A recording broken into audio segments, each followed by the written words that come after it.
Hi, today I have iPad 30 Pro and I want to show you how add event to your calendar on this device. Our first step to do is opening calendar application. In it, we can change view for a month and tap on the day when we want add it, maybe 70th of October. And there we tap on this plus icon, and first step you can add title of your event. There you can add location on make video call when event start, when we want it. In this part you can set in which time event starts and finish, or we can set it will be all day event. Repeat of that if we need it. Maybe you can customize repeat of that. There we can add this event to some calendar of our group.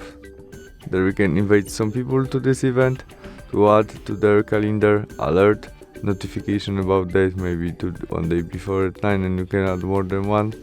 There we can add attachment to that and some notes. After you set all you need, you mustn't add everything, press add, and you have your event in your calendar, and you can change color about what is this event.